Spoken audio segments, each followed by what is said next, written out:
Is it possible that there are secret underground civilizations on Earth or the Moon or Mars of advanced beings, non-human intelligence, aliens, that have existed for long periods of time or currently exist?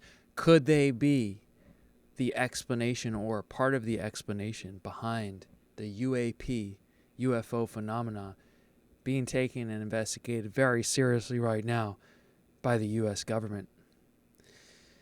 Welcome back to Expanded Knowledge.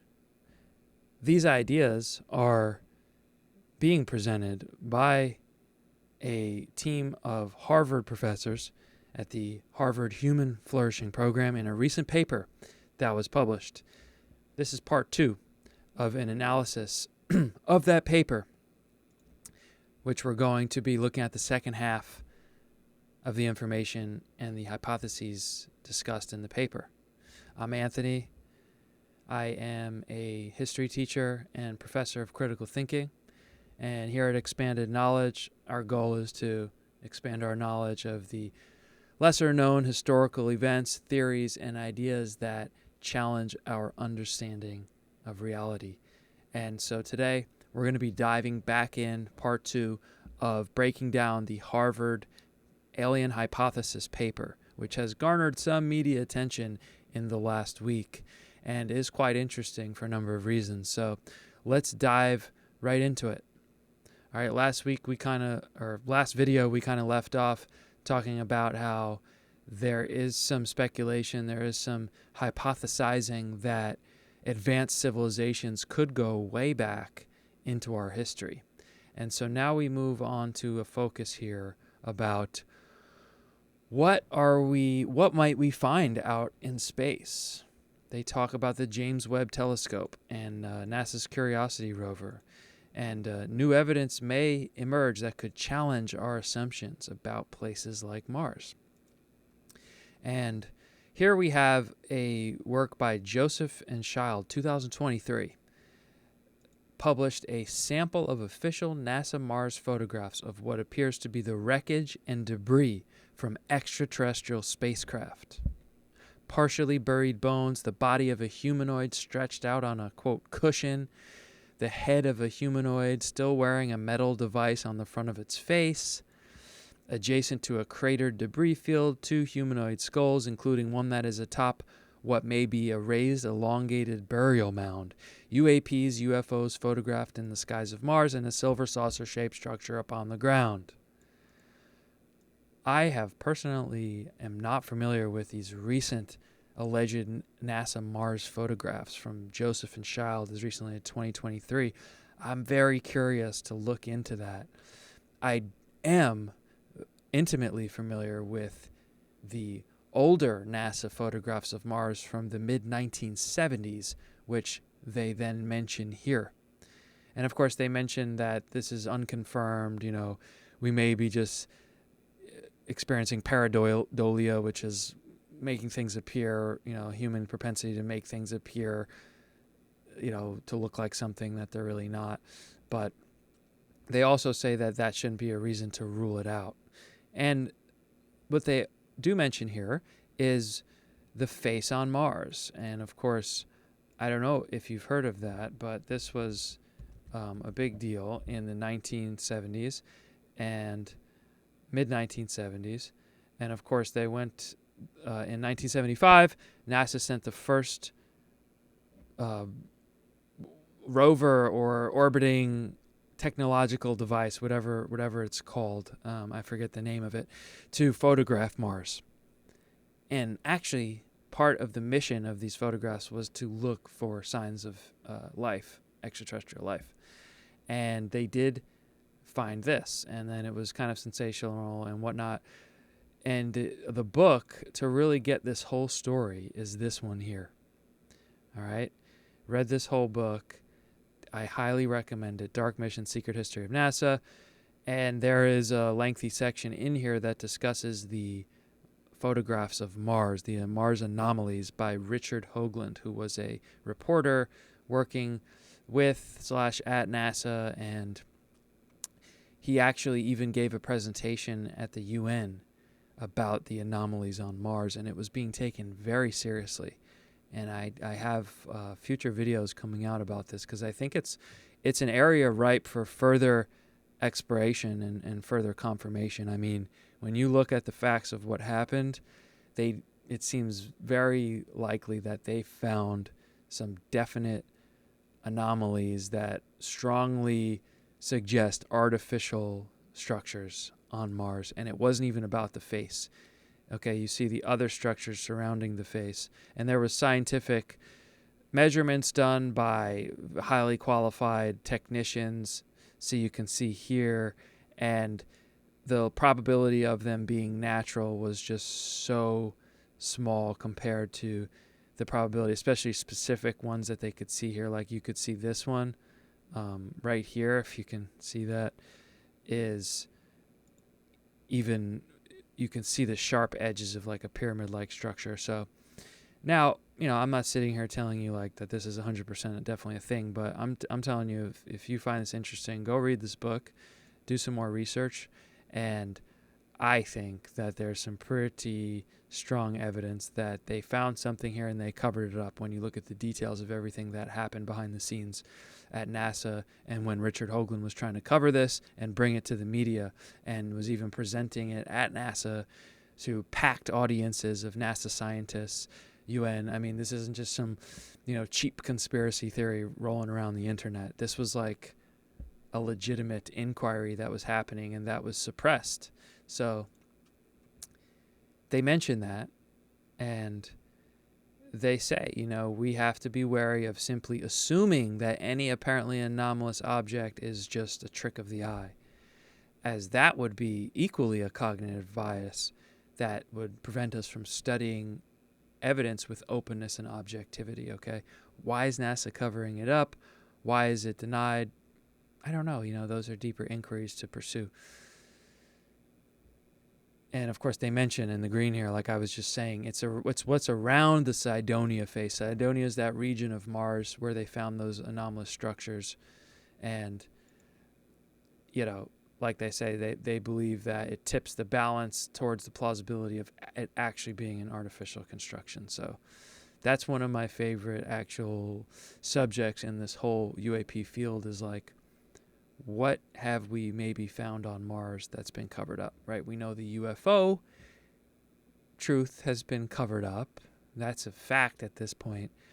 And who's to say that if it's not top people at NASA that are involved in that, which there is a lot of circumstantial evidence to suggest that, who's to say they haven't found things on Mars, the moon, etc.? I mean, look, as I've covered in a previous video, former 30-year Israeli space chief, highly decorated space chief Chaim Eshed, in 2020 went on the record, wrote a book, did an interview saying literally that there's a base on Mars, an underground base, where aliens and humans are working together. So, and then Carl Nell recently vouched for Chaim Eshed. So, make of that what you will. Anyway, as they say, the general point is that if another intelligent species had inhabited Earth or Mars long before humans, it is possible we could have no idea. And they move on to talk about the Alaskan Triangle, which is a hot spot for UAP, and according to some reports, there's been over 20,000 unexplained disappearances since the 1970s. This is one of those topics that I personally haven't taken the time to dive into, but it seems pretty intriguing, and it certainly is important for our conversation. I wonder how much Richard Dolan will cover this in his USO book coming up, and it certainly makes us think. Again, 80% of the ocean uncharted, especially the deep ocean, totally viable to have underground, undersea, under the seabed bases for humans to have them. That was verified in the 1960s military reports that were published by a PhD researcher, Richard Sauter, who in the last video I mentioned had the Underground Bases, Underground Tunnels book. So we know it's highly feasible to have underground bases in the middle of the ocean. And so if these kind of things are happening, you got to wonder, what's going on there. What is happening. Now, here's a critical point I think here. They talk about us there being, biological beings that would be beyond our understanding of what we consider, biochemistry. And I thought it was a little bit of an eyebrow raise for me that they mentioned the so-called jellyfish UAP. If you've seen that video from Jeremy Corbell and jellyfish UAP, you can watch this video, but I personally thought it was really weak. And to me, it looks so two-dimensional and flat that in no means did I for a second think that this was a biological creature. I have no idea what this is. I really, people have thought that this is maybe some type of Transformers type of technology. I mean, look, who knows what this is? And maybe it is some type of a biological creature that we don't even understand. But anyway, I thought it was interesting that they made that connection. I tend to think that video is kind of weak, and I question that. But anyway, they move on to traces of lost civilizations, right? This whole narrative that kind of intersects with the UAP subject of Atlantis, Lemuria. Are there these ancient civilizations that were advanced and that for one reason or another disappeared? Perhaps they went underground. Perhaps they went off planet.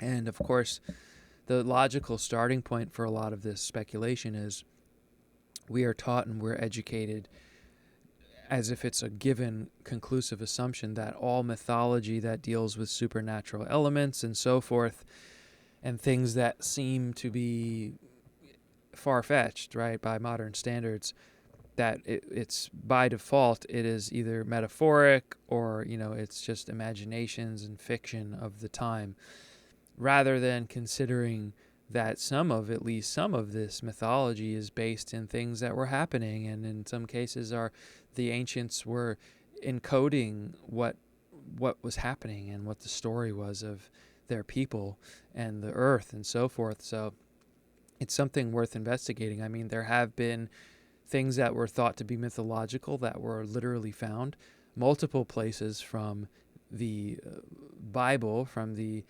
Hebrew Bible and in the Old Testament, and that were thought to be symbolic, and they were actually discovered to be real places, as well as in the Greek mythologies, the city of Troy, which scholarly consensus was always that was a fictional city, and then it was actually discovered that it was a real city. So we have reason there. And then they, of course, cite the big obvious example is the Great Flood, in that you literally have more or less a culture, at least from almost every region of the world, having mythology that deals with this Great Flood, the time before the flood, the time after the flood, right? And so that's almost like a starting point that probably academics are maybe the most willing to start to entertain this idea that mythology may have been really partially, at least, recording factual history to some extent. And perhaps, on the ancient alien side of things, even describing relationships with non-human intelligence that had a presence on Earth. And of course, the flood is a good starting point because really they mention it everywhere. Is that just a coincidence, right? Rather than being merely imaginative creations, such myths may instead have arisen from, quote, eyewitness accounts of these transformative processes. So that's good. Again, I think it's good that these Harvard professors in this journal are just putting these ideas out there so that at least hopefully more or some percentage of the academic world will read this and scratch their heads a little bit. And the open-minded ones who are not scared of, tarnishing their academic career and who are actual critical thinkers with open minds may start to investigate these things and either convince people that it's nonsense or convince people that there's something there and we can uncover more and get more clarity on it. They mentioned some other cases of evidence of legendary lost civilizations. I personally haven't heard of this one. 1986, a diver found apparent submerged stone structures in waters off Yanaguni-jima in Japan. the largest being described as a complicated monolithic stepped pyramid that rises from a depth of 25 meters. So you have these kind of things all over. My personal favorite, right? We have all of these monoliths and the pyramids and all of these structures and stone, relics and things in the whole ancient aliens kind of world there. But the one that sticks out the most to me and always has is Easter Island. Because when you look at these things, first of all, this island's in the middle of nowhere, right? And these monuments are, the pictures don't do it justice. Like, we would be standing like barely even, up to here. These are massive. And it's like, how did they get the stones here and carve them as such? Also, they're buried underground. You can see these are the head. The rest of the body is underground. And there's just a lot of mysterious elements to Easter Island. And I think this is one of the areas that's ripe for exploration into some of these hypotheses of, were there these advanced civilizations? There's so many, but personally, the Easter Island has always intrigued me. And this dovetails into this idea of out-of-place artifacts.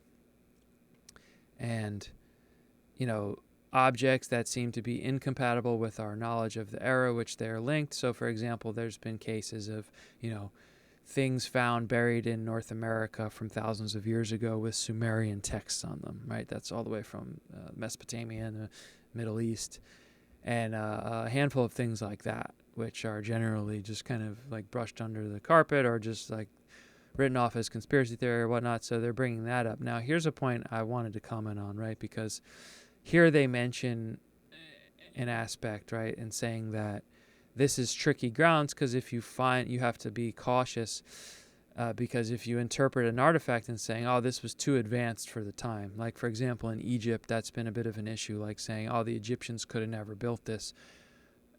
Egyptians have taken offense to that and having like racist undertones of, oh, we're not advanced enough, so it has to be something else, and as they say here, such assertions can also have racist undertones, implying past people in those places were incapable of such feats, while the achievements of Europeans are rarely, if ever, similarly questioned. And I think that there's really something to this, and we do this. Now, the irony here, right, is in the Nazca mummy cases, and it's ironic that it's Michael P. Masters that this is coming from. Okay, because what has been one of the most common responses from scientists or other public figures who have publicly commented on the Nazca mummies, right? When they're asked, they go, oh, if we could just get them to the U.S. and have our scientists look at them, right?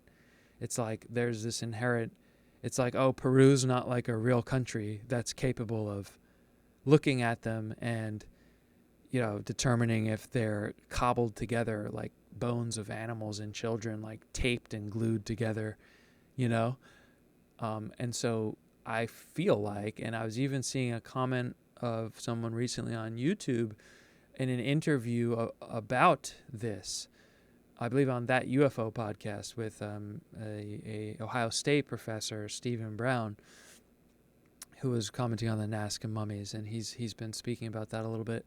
And one of the YouTube comments was this exact subject, like, oh, there's just this assumption that like Latin America, like they're not good enough, like to say if they're fake or not. There's a racist undertone there, I think. And the irony is that it's Michael P. Masters, one of the authors of this paper, throwing this out there. And he is the one, my biggest problem with him, and the reason that I don't trust him and the way that he thinks and how he speaks about things is because of what he has said about the Nazca mummies, which just is totally does not line up with what other qualified people and institutions have said about them. Now, I haven't gone down the Nazca mummy rabbit hole. However, I have seen some of the facts about it, and I've listened to some of the research of people that are following this closely. And as far as I know, nobody has been able to say to prove that the Nazca mummies are fake and they're cobbled together. And in fact, credible institutions, including Colorado State University or Colorado University, I can recall off the top of my head one. Also, this forensic scientist, the most preeminent forensic skeletal scientist in the United States, I believe his name is McDowell or something like that, who people have been talking about recently. He inspected the Nazca mummy skeletons and said that they're not fake. And yet Michael P. Masters, the first time I heard him talk about this was on that TMZ UFO Revolution documentary, and he was like totally ridiculing them. And he was like, these are obvious fakes. And then you see in the footnote in the paper here, they say like there's evidence that they were glued together, the bones don't articulate naturally, etc., etc. And he's basically saying like definitively like they're obvious fakes. And it's like, how is he saying that when all of these other scientists and institutions who have so far studied them are saying, okay, we can't say that they're aliens, but so far we can conclude that they're not fake. So why is he at odds with them? And that just seems like a bad look for him. You know, like it's like the consensus at this point is like at odds with what he's writing off as fakes. You know, and so is he having racist undertone there by saying, you know, oh, they're just some con artists candling them together, you know, in Peru, you know. I don't know. But anyway, I digress here. More examples that they give us that we could check out. I also technically have not heard about this. Apparently at Colombo Falls in Zambia, in Africa, for example, researchers in 2019 discovered an example of wood craftsmanship and technology involving two pieces of wood fashioned to interlock together that is dated to around 500,000 years ago. So that would be well before what's accepted as the emergence of Homo sapiens, our species of hominid that we are as human beings. And then, you know, even another one, a coal mine in Ukraine found what appeared to be a fossilized imprint of a wheel in the sandstone reef of a tunnel that they excavated below the surface, which is potentially dated as being 300 million years old. And that's super interesting. And as I mentioned in part one of this review of this paper, but I'll pull it up again here, this is, in my opinion, the go-to source for this idea that there are artifacts that take our history potentially back millions of years. Forbidden Archaeology by Michael Cremo. And there's something here. There's something there. And they're bringing it up here at this Harvard paper for people to consider on the table. Similarly, a Russian team found what appeared to be a screw embedded within a rock, again estimated to be 300 million years old. So, and lastly, what appears to be a petrified book encased in rock in Western Australia, also possibly 350 million years ago. Now, in some of the fringes of UFO lore and some of these kind of unverified fringe sort of, you know, so-called UFO program, you know, like secret space program, you know, witnesses that have bubbled up, you know, they've spoken about things like races of beings coming here 60 million years ago, you know, the Anunnaki coming long times ago, but there's a lot of other groups as well that have been purported to be. So yeah, I mean, you just wonder. And then interestingly, you know, they say such findings are relevant to the Crypto Terrestrial Hypothesis, right? Is it possible that there's evidence that there was advanced civilizations on Earth many, many millions of years ago? Now, Ross Coulthart, in 2023, on an interview, suggested that the intelligence community of the U.S.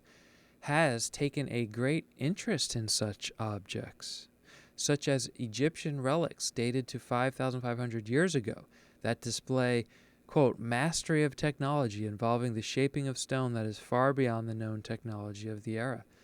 Now, this is a little bit of information that has honestly slipped by me. You know, I feel like more or less I've kind of heard most of what Coulthart has said over the last few years.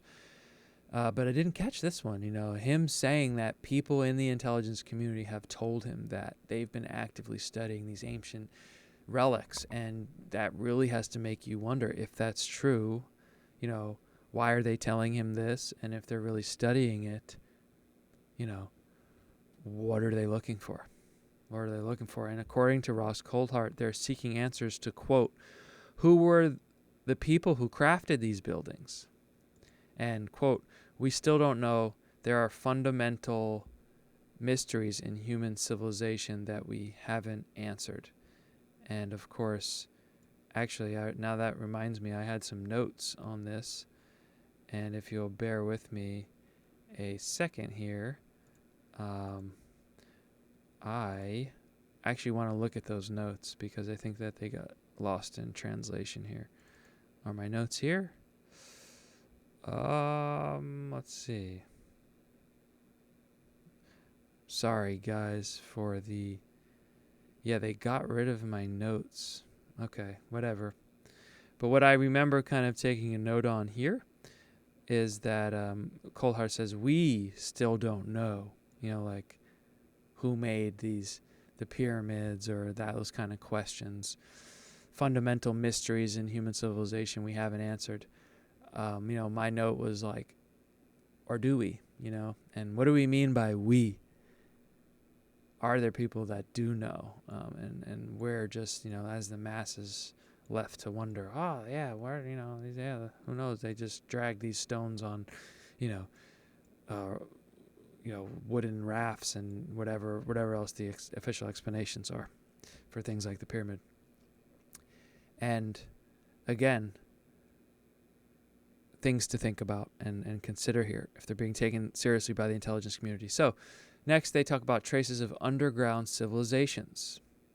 They say the idea of subterranean living is not outlandish. They talk about Darren Kuyu in Turkey, and of course that was featured in Graham Hancock's documentary. What was that called? Armageddon, Ancient Apocalypse, right? They show you that. It's pretty impressive. And there's been these large underground complexes where humans were apparently living. And then even today, we have all these military bases with an estimated 10,000 worldwide, the Cheyenne Mountain Complex.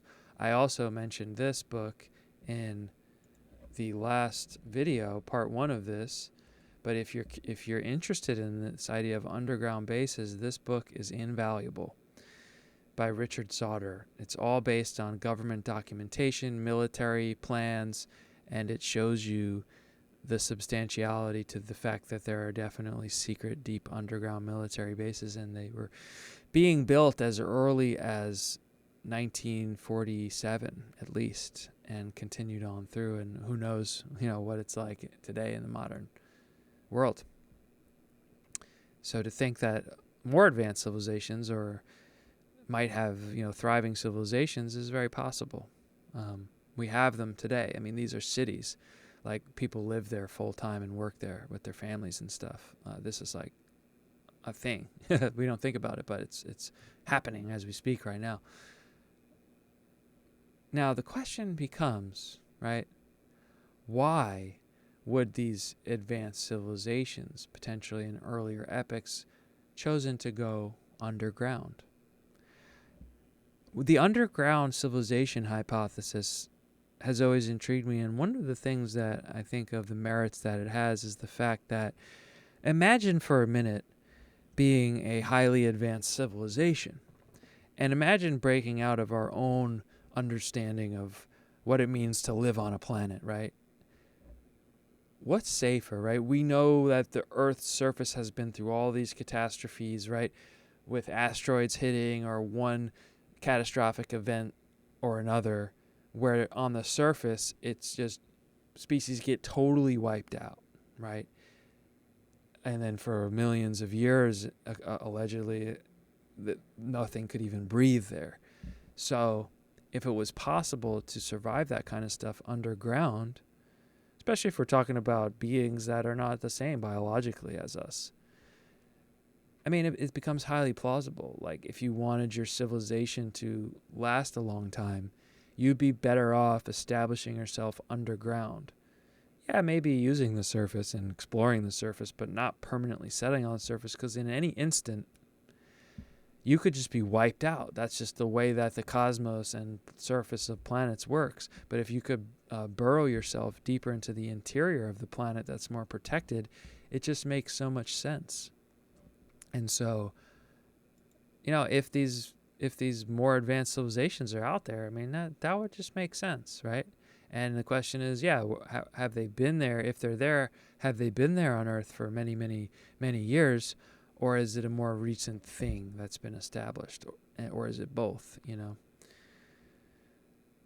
So, and they talk about how deep down that it could go. And they do also focus on this, which kind of resonated with me. And they start to kind of hint towards, which is kind of interesting, right? They start to kind of hint towards the inner Earth hypothesis, also known as the hollow Earth theory, and the whole trail of, admittedly weak evidence for that being a fact, but at the same time, admittedly intriguing and just seeming like there's some kind of there.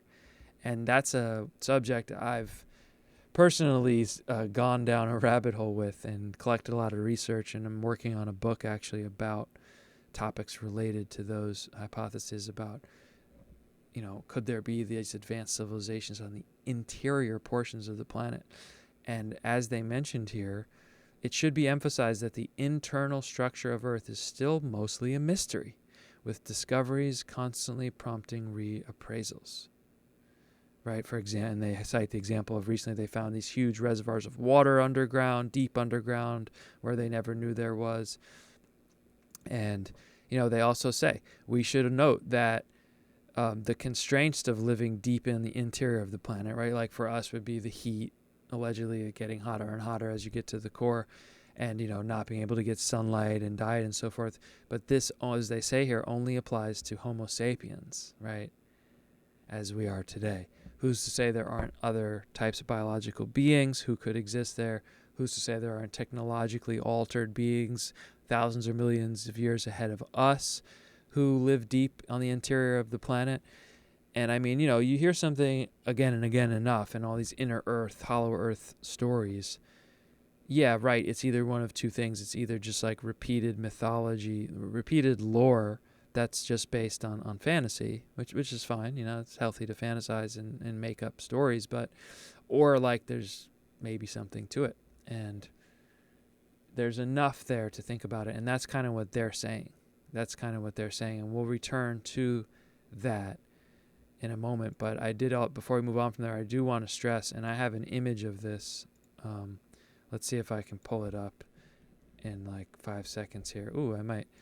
Yeah, like in one of the most, when you start to think about it, it sounds like such a ridiculous theory, right? That there could be advanced civilizations on the interior of the planet. But we're all taught this in school, right? And like we just know it, like we've seen it, or like we've recorded it. But that's just not the case at all. And I don't want to digress too much here, but everything that we base this model on is from inference of how seismic waves move and how our sensors read them, and then we infer from that there's these different layers to the planet and the different heat and all that. But they could be wrong. And we've only gone down, you see where this arrow is compared to this arrow? This is the total distance to the core of the planet. And this is how far down we've gone, about 4.5 miles. And they are kind of mentioning that here, which is like, it's kind of interesting to see Harvard professors with a relatively high profile paper, like it or not, attached to Harvard University in a peer-reviewed journal, like talking about this. And that's what I think is like probably one of the biggest takeaways from this whole Harvard paper thing, is like just the fact that these things are being discussed.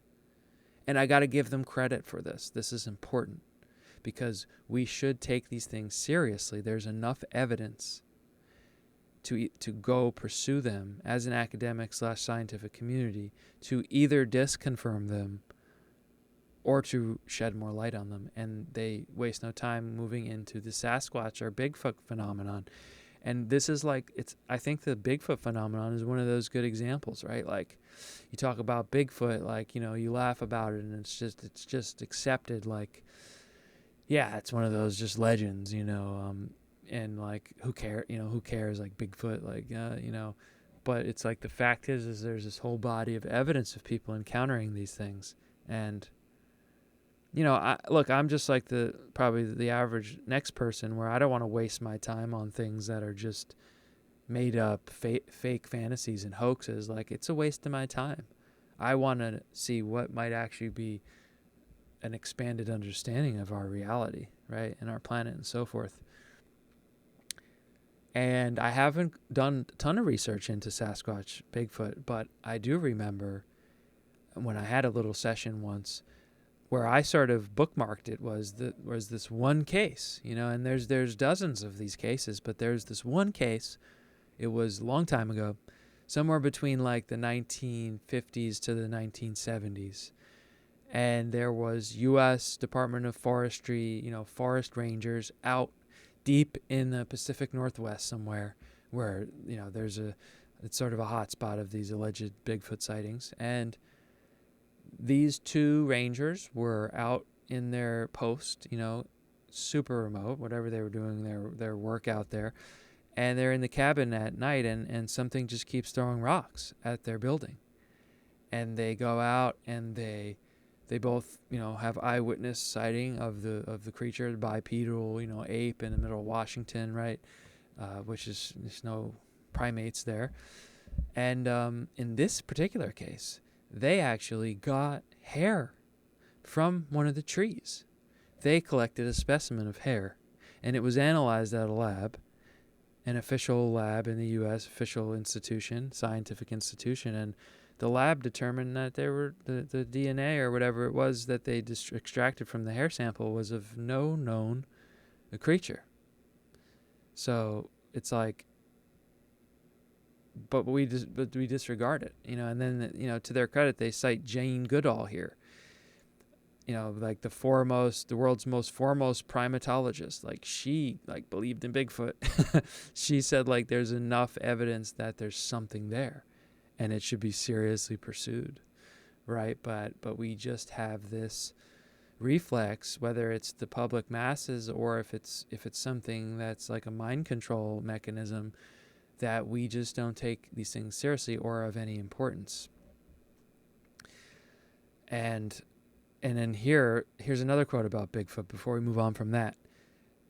These authors, Ben Grundenauer and Milgram, argue that the dismissal of Bigfoot's possibility has more to do with unawareness of the evidence for its existence than the absence of such evidence. And it's quite solid and genuine. That's kind of what I just, was elaborating on.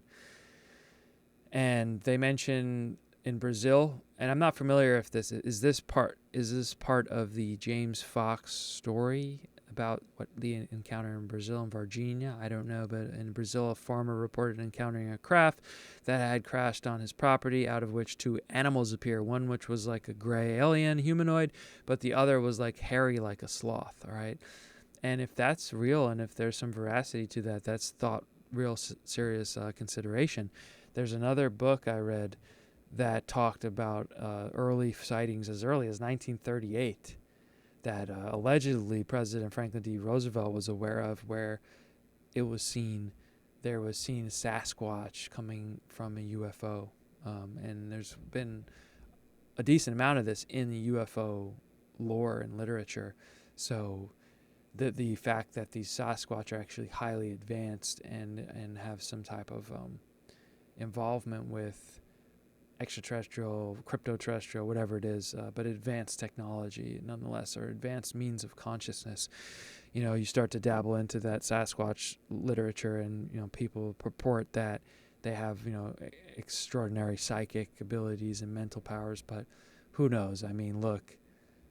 But as they're saying in this Harvard paper, there's enough evidence there to start to try to look into it systematically. And still, just so much information here, so much, can go through this paper on your own, of course. They talk about the Chilean Atacama skeleton, which seemed like it was some non-human, biological, humanoid, alien skeleton, and that was dismissed by Gary Nolan in 2018, but there have been claims that Nolan was compromised in some way by perhaps some element of the intelligence community there, and he basically had to publicly kind of say, oh, they're just nothing but, a human girl, whereas allegedly before that he was like fully on board, like, wow, this is really anomalous, and I don't know, and he's been asked about that point blank, and he wasn't dismissive of it. He kind of like was in a Ross Coulthard interview that, they asked him about that, and he didn't really. It was an interesting response, I'll say that much. Anyway, and then they of course mentioned giants, which is a whole other thing, right? Again, just like the Sasquatch, just like all this other stuff, there's been enough solid evidence that there's something there. People found these bones of 10-foot creatures, 12 feet in some instances, and not human. What are they? And they've seemingly allegedly been suppressed. All right, now they get into the reptilians here. Reptilians obviously has a place in the UAP and the greater alien and conspiracy theories circles and literature and lore. But again, it's something that keeps popping up. They go back and talk about how a lot of ancient cultures mention these reptilian beings, the Nagas that we hear about in Hinduism and even in Buddhism. And then, this idea that I spoke about in the last video that perhaps reptilian creatures from the dinosaur era went underground and basically developed into humanoid creatures and with higher intelligence and so forth. And, they go back to mentioning John Ramirez, that alleged CIA agent who spoke out for a while, for a few years there in around 2020, give or take, before and after, and saying that reptilians are walking among us, disguised. Of course, we know David Icke has said for a while that there's shape-shifting reptilians and all that. And, it's something that it keeps persisting for one reason or another, either because it's just, a catchy myth, or I don't know. We have people saying that they exist. So let's be open-minded. This whole subject is like a test to true critical thinking, which is like really leaving your mind open, right, and not dismissing things just because they seem ridiculous or impossible to us or improbable. And John Ramirez goes on to say, he speculates that the authorities are aware of these reptilian NHIs, and even says that the National Reconnaissance Office, which is where David Grush works, and he calls the NRO this actual secret space program of the U.S. intelligence community, using lizards on their logos, and suggests that these entities are, quote, crawling all over Earth. It's a pretty bold thing for this guy to say from the CIA. But make of it what you will. I think we need to leave it all on the table until we can start to get some clarity on this whole topic. And, then they go on to say, perhaps NHI came to Earth from somewhere else at some point, and then started to build up a civilization underground, underwater, or even nearby, for example, on the moon. Talk about moon bases, right? They talk about, man, there's just so much information in this thing. I tell you, there is so much information. I'm tempted to cut this off as a part 2 and then dive into a part 3, because, otherwise we would just be speeding over the rest of this. So we've talked about some interesting stuff here. And again, I'm sorry for the rapid scrolling here. All right, I got to figure out a way to mitigate that. So let's end it on the reptilians there, okay? And we're going to then pivot into this idea of underground civilizations, which they're going to revisit and talk about more here. And then they're going to go into magical crypto terrestrials. All right? And they're going to talk about that element of that. And they kind of keep weaving back and forth into these different topics. So we're going to pause it there for today, guys. Hopefully, I know this is so much information. And again, like I said in the last video, I'd love to be able to just, deliver this down into 15 minutes or something, because our time is valuable. But, for some of this stuff, it's just like there's just so much information. And sometimes you just need to do the deep dives. So thanks for watching here today at Expanded Knowledge. I appreciate you.